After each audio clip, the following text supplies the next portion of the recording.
안녕하세요. 1월 25일 수요일 마이드라에 오신 여러분들을 환영하고 축복합니다.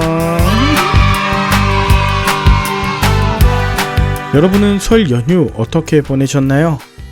저는 지난주에 처가댁 김천에 다녀왔고요. 그 사이에도 계속 일정이 있어서 대전과 수원을 갔다 왔고, 주일에는 제가 섬기는 추월교회에서 예배 드린 후에 저희 본가인 경기도 고양시에서 가족들과 함께 시간을 보내고 돌아왔습니다. 그리고 저는 어제 점심에 저희 집에 오신 소중한 손님과 함께 따뜻한 떡국, 그리고 그보다 더 따뜻한 말씀을 나누는 시간을 가졌답니다. 짧지 않은 설 연휴를 마치고 다시 일상으로의 복귀를 시작하면서 오늘 마이드라에 오신 여러분, 말씀을 드시고 받은 은혜를 나누며 기도 제목들로 함께 중보하시는 한 주 되시길 바라는 마음 담아 오늘도 힘차게 마이드라를 시작해 보도록 하겠습니다. 자, 출발!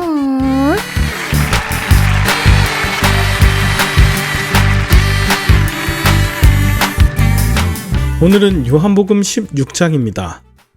요한복음을 두 부분으로 나눈다면 1장에서 12장까지 예수님의 공생의 사역과 본문 13장부터 마지막 21장까지 예수님의 십자가 사건을 앞두고 부활까지의 이야기로 나눌 수 있는데요. 특별히 오늘 본문은 예수님께서 앞으로 일어날 일에 대해 제자들에게 일러주시며 그들로 하여금 실족하지 않도록 십자가의 시간을 지나는 동안 이 말씀을 기억하게 하려 하신 본문입니다. 예수님께서는 제자들이 세상에서 받을 미움과 박해에 대해 숨기지 않고 말씀해 주십니다. 그리고 그 환난의 시간에 말씀으로 해석하고 승리하길 바라셨어요. 이를 위해 예수님께서는 먼저 제자들에게 성령을 보내실 것이라고 약속하셨습니다. 그럼에도 불구하고 제자들은 예수님이 떠나실 것을 듣고 충격에 빠졌어요. 예수님은 제자들에게 자신이 떠나야 성령이 오실 것을 말씀하시며 그들을 위로하시죠.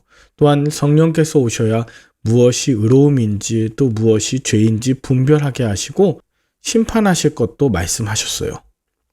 여러분, 전에도 말씀드렸지만 성령 충만은 말씀 충만이며 순종 충만입니다. 스스로 말하며 스스로 판단하는 것이 아니라 바로 내 안에서 말씀이 흘러 넘치는 것이고 돌이켜 순종할 수 있는 담대한 용기가 있는 것, 그것이 바로 성령 충만입니다. 그러므로 성령 충만할 때는 바로 이러한 환난의 때예요. 예수님이 계시지 않는 것 같은 두려움, 그리고 예수님의 부재의 순간을 경험한다면 여러분, 그때가 바로 성령을 보내주실 것, 그것을 기대하시길 바라요. 성령이 여러분에게 함께 하시는 증거는 여러분이 예수님의 말씀을 기억하게 하시고 말씀을 잘 깨닫는 일이 생기는 것입니다. 성령을 통하여 큰 깨달음의 빛을 받아 십자가 이후에 부활의 영광을 온전히 깨닫게 될 것입니다. 그렇습니다. 우리 주님께서는 이미 세상 권세를 이기시고 그 승리를 제자들에게도 주셨습니다. 아울러 예수님께서 혼자 계신 것이 아니라 아버지께서 나와 함께 계시느니라. 이것을 너희에게 이르는 것은 너희로 내 안에서 평안을 누리게 함이라. 세상에서는 너희가 환난을 당하나 담대하라.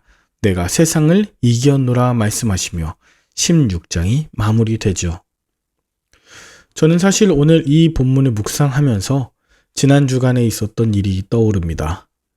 설 연휴 직전이었는데 대학 동기로부터 그 친구의 아내가 하나님의 부르심을 받았다는 부고 소식을 받았어요. 저는 엄청난 충격에 휩싸였습니다.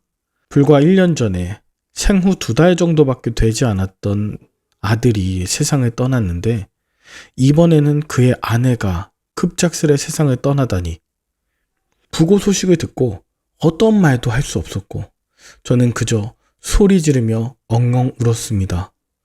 너무나 마음이 아팠어요. 대학 다닐 때는 그 친구와 그렇게 친하게 지내지 못했었는데 그 이후 저는 계속 목회의 길로, 그 친구는 군 장교 생활을 하다가 가정을 꾸려 착실하게 사는 친구였기 때문에 오히려 목회하는 동기들을 격려하고 응원하는 부부였습니다. 저는 부고 소식을 받을 당시에 저는 경북 김천 처가에 있었지만 서둘러 옷을 챙겨 동기들과 함께 장례식장에 갔습니다. 그저 욥의 새 친구들처럼 아무 말도 하지 못하더라도 그저 옆에 있어주고 싶었기 때문입니다. 그런데 먼저 도착한 다른 동기들로부터 연락이 옵니다. 동기들이 진심으로 위로하며 함께 예배드려주면 좋겠다고요. 저는 처음 예배 부탁을 받았을 때 솔직한 심정으로는 피하고 싶었습니다. 그러나 본문 묵상 중이었기 때문에 성령께서 제게 말씀하셨어요. 지금까지 수많은 장례를 다니면서 부활 소망을 전했던 것이 진심이었다면 이번에 친구 아내의 장례식장에서도 담대하게 선포하라고. 결과적으로 동기들과 함께 진심 어린 눈물과 뜨거운 마음으로 말씀을 전함으로 위로 예배를 잘 마쳤습니다. 함께 찬양할 때엔 우리 모두의 마음이 진동하는 것을 느낄 수 있었고, 이전에도 함께 계셨던 주님, 장례식 중에도 또 앞으로도 예수님 함께 해달라고 우리 모두 함께 합심해서 기도하고 그 친구와 가족을 진정 사랑하며 함께하는 영적 가족이 되겠다고 결단했습니다.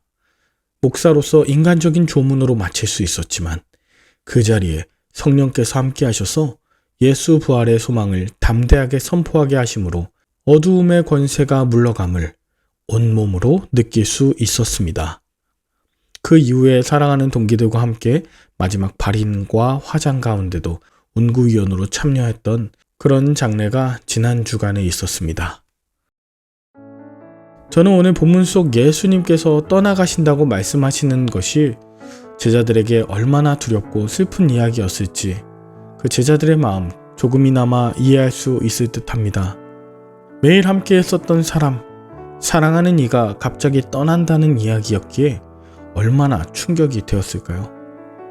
그러나 예수님은 제자들에게 성령을 약속하셨고 평안과 기쁨을 허락하시며 앞으로 제자들을 통해 하나님 나라의 직경을 넓혀가실 것을 말씀하셨습니다. 또한 잠시 잠깐 환난에 당하나 담대하라고 내가 세상을 이기었노라 이 말씀을 통해 세상 끝까지 함께 하실 것을 약속하셨습니다. 사랑하는 말들아 식구 여러분, 이 땅에서 살아가는 동안 믿음 안에서 천국 가는 그날까지 더욱 사랑하며 소망 가운데 승리하시길 축복합니다. 예수 그리스도 이름 안에서 이제로부터 영원토록 말입니다. 함께 기도할까요? 하나님 아버지, 제자라고 하면서 목사라고 하면서 사랑하는 이가 떠나가는 사건 앞에 믿음이 연약해졌던 나를 불쌍히 여겨 주시옵소서.